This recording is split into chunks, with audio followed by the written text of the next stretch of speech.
Là, nous allons parler pendant quelques minutes donc, sur l'analyse appliquée du comportement, l'analyse du comportement appliqué, et donner quelques points particuliers sur les rapports entre analyse du comportement appliqué, ABA, et autisme. C'est-à-dire que l'ABA n'est pas spécifique pour les personnes avec autisme, l'ABA n'a pas été créé spécifiquement pour les personnes avec autisme. L'ABA est un domaine scientifique qui peut s'adapter, qui peut s'appliquer à tous les comportements humains, les comportements qu'on appelle socialement significatifs. Et dans le cadre de l'ABA, un des champs d'application de l'ABA, c'est l'aide, l'accompagnement pour les personnes avec autisme. Donc là, ça demande de prendre en compte certaines spécificités des personnes avec autisme, et bien évidemment, il est complexe, très complexe, voire impossible, de donner des pistes pour toutes les personnes avec autisme. Bien évidemment, les êtres humains sont tous différents les uns des autres, les personnes avec autisme sont toutes différentes les unes des autres, et on ne peut pas calquer un programme et dire, voilà, pour l'enfant avec autisme, il faut faire comme ça.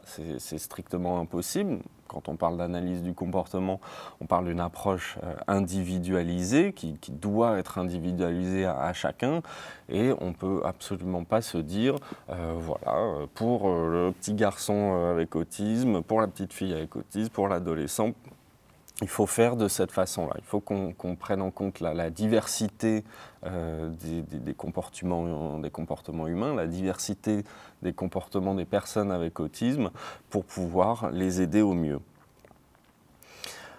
On va essayer de voir quand même quelques pistes générales, certaines qui sont liées à des recherches scientifiques qui ont montré voilà, des particularités de certains sous-groupes de personnes avec autisme. Je dis pourquoi de sous-groupes? Eh bien, parce que tout simplement, quand on analyse un peu la recherche scientifique, quand on voit des résultats qui montrent que 80% des personnes avec autisme ont telle ou telle spécificité, très bien, c'est 80%. Mais il reste encore un grand pourcentage, 20%, des personnes qui fonctionnent différemment. On va essayer de voir quelques pistes générales, ensuite de voir si elles s'appliquent ou pas aux enfants dont vous vous occupez, à vos propres enfants. Donc là, il faut individualiser. Certaines des pistes qu'on va voir sont tirées des classifications, donc le DSM, le manuel statistique et diagnostique, qui est édité par l'Association américaine de psychologie, de psychiatrie, et certaines qui sont tirées des classifications de la CIM, donc la classification internationale des maladies, qui est éditée par l'OMS. Quand on parle de la personne avec autisme, en général, on parle d'une personne qui a des déficits dans la communication sociale, dans les interactions sociales, une personne qui a un manque d'intérêt pour les contacts sociaux. Ça, c'est un des critères diagnostiques. Et dans ce sens, on devrait diriger au moins une partie de nos interventions auprès des personnes avec autisme pour qu'elles aient plus d'intérêt pour les contacts sociaux. En particulier, quand on est sur des prises en charge avec des enfants jeunes ou avec des enfants qui ont des déficits vraiment marqués, c'est la mise en place de procédures, on en reparlera sur un autre module qui s'appelle le pairing, c'est-à-dire essayer de créer ce lien social, d'améliorer ce lien social, parce que ça permet à l'enfant d'avoir accès à une étendue d'événements agréables, d'événements plaisants, une étendue de renforçateurs beaucoup plus grande s'il est plus sensible aux événements sociaux. Ça lui permet d'apprendre plus facilement au contact de ses camarades, par imitation ou juste par observation. Ça permet de fonctionner de façon plus plus adéquate, plus facile à l'école. Donc ça lui permet de tirer parti de tout son environnement social.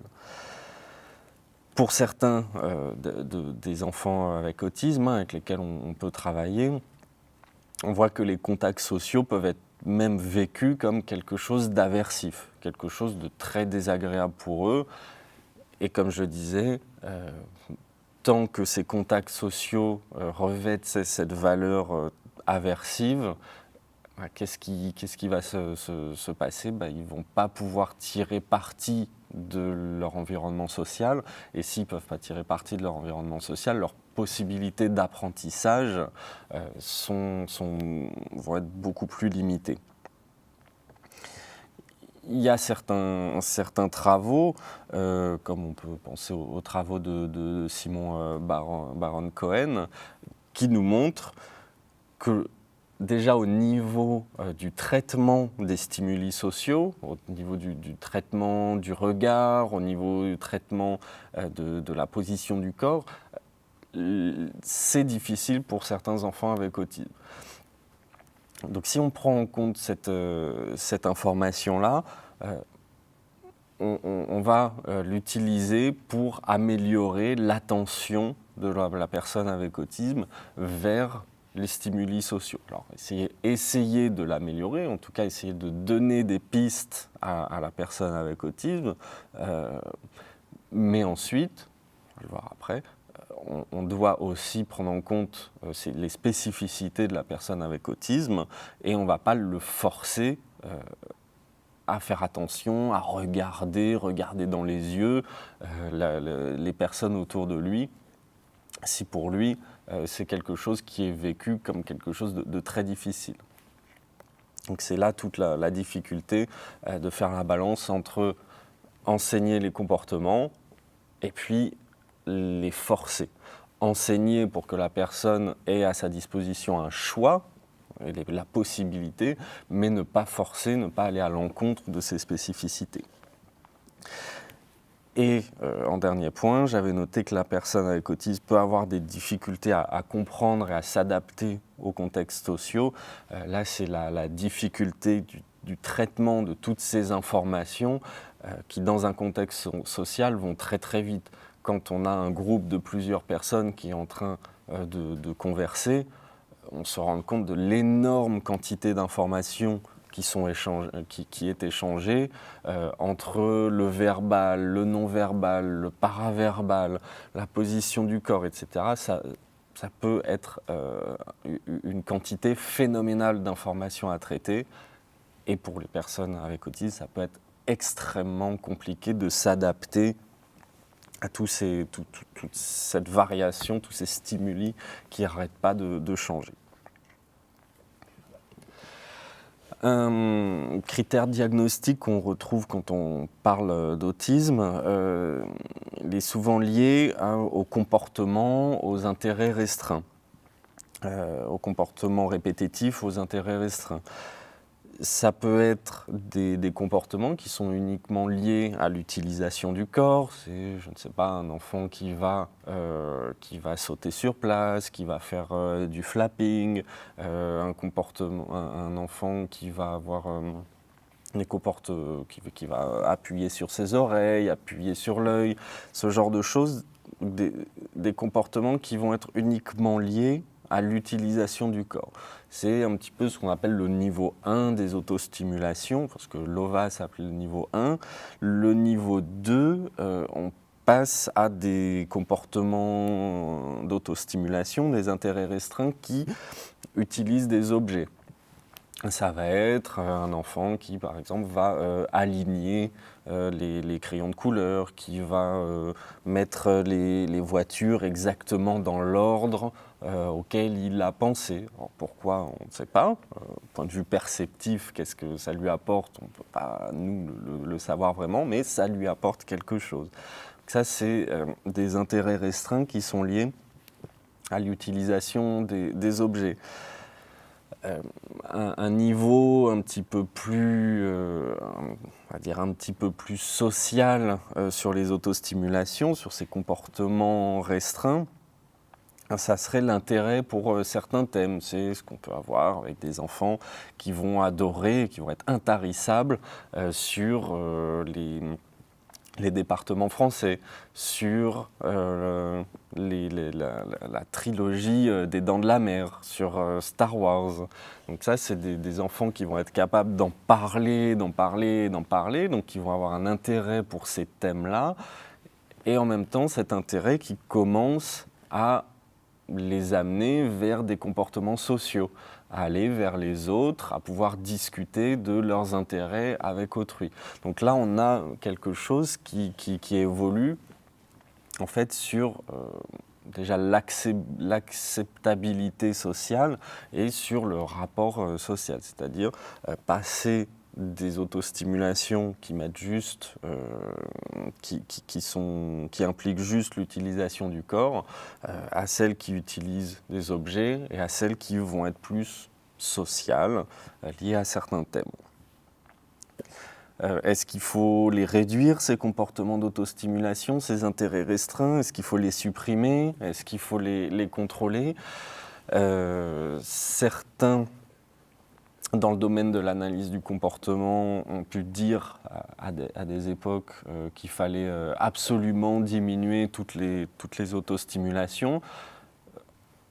En ce qui me concerne, je pense que c'est une erreur, une très grosse erreur, parce que quand on parle avec des personnes atteintes d'autisme, elles peuvent nous expliquer que pour elles, certaines de leurs autostimulations vont leur permettre de réguler le niveau, vont permettre de réguler leurs sensations, et ça va leur permettre d'organiser leur fonctionnement.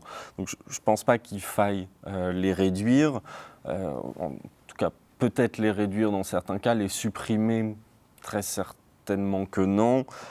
Les contrôler, ça peut être important pour certains enfants, s'ils n'arrivent pas à le contrôler eux-mêmes, à ce qu'on leur apprenne à contrôler. Par exemple, je pense à un enfant avec lequel on avait beaucoup travaillé pour que les autostimulations qui étaient de sauter sur place en battant des bras, qu'il puisse le faire quand il était par exemple dans sa chambre, plutôt que de le faire au milieu du salon. Et ça a très bien fonctionné, et depuis, il peut très bien dire à ses parents, écoutez, je vais quelques instants dans ma chambre, je reviens tout à l'heure. Donc c'est a priori vers là que je pense qu'il faut qu'on se dirige plus, vers aider la personne à contrôler les autostimulations, éventuellement les faire aller vers un aspect plus social, que ces intérêts, si possible, puissent devenir quelque chose de social, de socialement valorisé également. S'il aime bien, je sais pas, s'il aime bien certains films ou certains types de films, qui puissent être inscrits sur des clubs, sur des activités qui vont lui permettre, voilà, au milieu de ses pairs, d'être valorisé socialement. Certaines caractéristiques qu'on retrouve quand même régulièrement chez les personnes avec autisme, c'est ce qu'on va appeler, terme un peu technique, ABA, la surgénéralisation ou la sursélectivité. Ce qu'on appelle la surgénéralisation, ça va être qu'un comportement, au lieu d'apparaître seulement dans tel contexte ou seulement devant tel stimulus, devant tel antécédent, il va apparaître à plein de moments différents. Et ça, à plein de moments, en plein de lieux, devant plein de matériels différents, et ça peut être un problème. Donc c'est au niveau de nos enseignements qu'il faut qu'on puisse bien faire attention à ne renforcer, ne féliciter le comportement que quand il apparaît dans le contexte adapté. C'est l'exemple assez classique des enfants avec autisme. On a aussi ça chez les enfants avec un développement typique. Les enfants qui, dans la rue, vont dire bonjour à absolument toutes les personnes qu'ils vont croiser ou qui vont aller faire la bise au moindre inconnu qui passe. C'est ça qu'on appelle la surgénéralisation, un comportement qui, au lieu d'être restreint à telle ou telle personne, dans mon exemple, va apparaître dans beaucoup de situations différentes. On peut avoir à l'inverse ce qu'on appelle la sursélectivité, c'est-à-dire des enfants qui vont ne prendre en compte pour trouver la réponse ou pour émettre le comportement, qui ne vont prendre en compte qu'une certaine partie du contexte, qui vont se fixer sur des détails de l'image, par exemple, ou des détails non pertinents de l'image. Quand on commence à travailler, je sais pas, imaginons travailler avec l'enfant pour qu'il puisse sélectionner l'objet téléphone quand on met plusieurs objets devant lui. Si on n'y fait pas assez attention, l'enfant il risque de comprendre que téléphone égale juste cet item-là, cet objet-là, avec les touches qui sont organisées de telle façon, avec l'antenne ou l'écran qui est de telle façon. Et si on lui présente un autre téléphone, il ne va pas faire le lien que c'est le même objet. Donc ça, c'est aussi à nous, dans nos enseignements, de prévoir ce qu'on appelle la généralisation pour que l'enfant puisse ne pas se focaliser juste sur certains détails non pertinents de la situation, mais qu'il puisse comprendre la globalité, dans mon exemple, de l'objet. Pour les personnes avec autisme, on a aussi des résultats, comme les résultats de Monica Zilbovicius, qui nous montrent des difficultés à traiter les informations verbales. Difficulté à traiter les informations verbales, en particulier quand ces informations sont dites sans support visuel, ne sont pas supplémentées d'un support visuel. Dans ce sens-là, les informations verbales sont très labiles.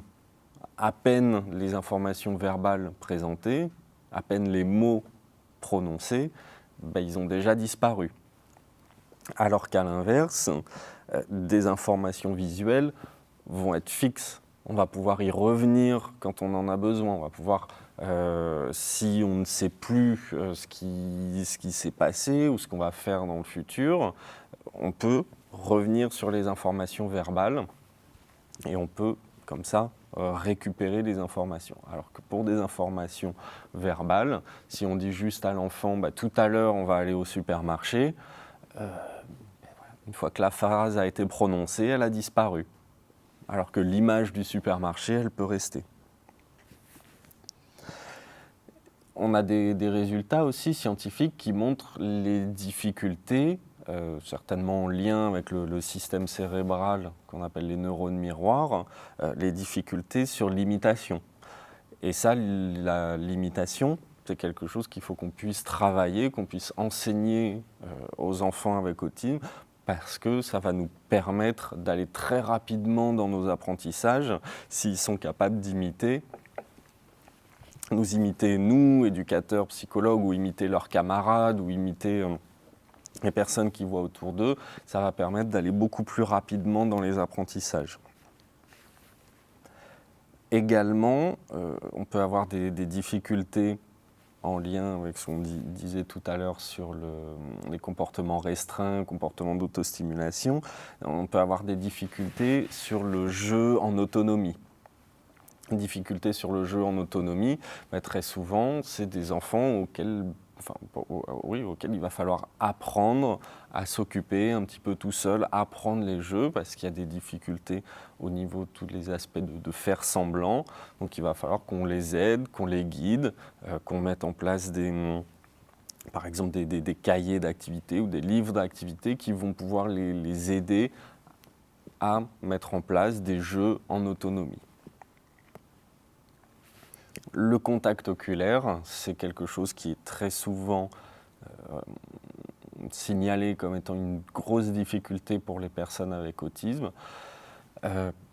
certains adultes ou certaines personnes avec autisme qui sont capables d'exprimer leur ressenti peuvent nous dire que pour eux, pour certains d'entre eux, le contact oculaire peut être vécu comme quelque chose de très aversif. Donc là aussi, prenons en compte les spécificités de la personne avec autisme, prenons en compte ce que certains peuvent nous dire pour ne pas forcer ce contact oculaire. Ça n'a aucun intérêt. Et puis on sait aussi que certaines personnes avec autisme vont avoir une vision périphérique très efficace. Donc si elles peuvent apprendre plein de choses, si elles peuvent être attentives à nous sans avoir besoin de passer par un regard direct, eh ben, pourquoi pas? Ce n'est pas un problème en soi.